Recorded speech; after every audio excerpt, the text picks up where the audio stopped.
প্রার্থী সন্ত্রাসী বাহিনী পুরো হালুয়াঘাট জুড়ে ব্যাপক সন্ত্রাসের রাজত্ব কায়েম করেছে।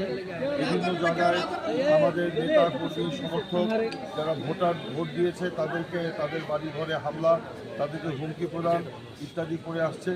আজকেও তারা দিনব্যাপী তারা সন্ত্রাসী বাহিনী মোটরসাইকেল বহর নিয়ে বিভিন্ন জায়গায় গিয়ে আমাদের নেতাকর্মীদের হামলা করছে।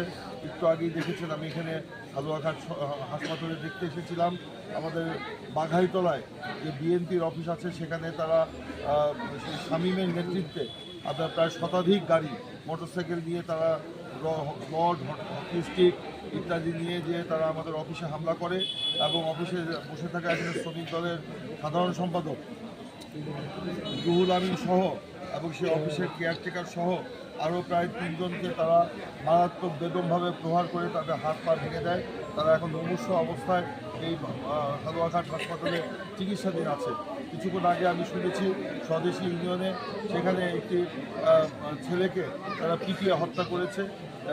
তার যে ভাই, সেই ভাইকে তারা গত পরশুদিন গিয়েছিল ঘোড়ামার্কায় ভোট দেওয়ার জন্য, চাপ দিয়েছিল, সে নিষেধ করেছে, যা সে নিষেধ ধানের শীষ করে ঘোড়ামার্কায় সে ভোট দিতে পারবে না। সেই প্রতিশোধ নেওয়ার জন্য আজকে সেখানে নাকি তারা অভিযোগ করেছে, তারা সেখানে গিয়ে নাকি হামলা করেছে। যাই হোক, আমি এখন হালুয়াঘাটে যাচ্ছি, সেখানে গিয়ে আমি সব বিষয় আমি অবহিত হয়ে পরবর্তীতে আপনাদের সামনে আমি বিস্তারিতভাবে বলবো। আমি এর তীব্র প্রতিবাদ এবং নিন্দা জানাচ্ছি এবং প্রশাসনকে বলবো যে এইটা কঠোর হস্তে দমন করতে হবে। মনে রাখবেন যে আজকে এই নির্বাচন হয়েছে, নির্বাচনে বাংলাদেশ জাতীয়তাবাদী দল বিএনপি আজকে সংখ্যাগরিষ্ঠতা অর্জন করেছে।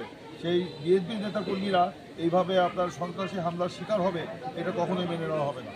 এটা দৃঢ়ভাবে আমরা সকলকে যার যার এলাকায় শক্ত অবস্থান নেওয়ার জন্য আহ্বান জানাচ্ছি এবং মনোবল না হারানোর জন্য আহ্বান জানাচ্ছি। যে নির্বাচনে যে মেকানিজম করা হয়েছে আমরা সেগুলো উদ্ঘাটন করছি।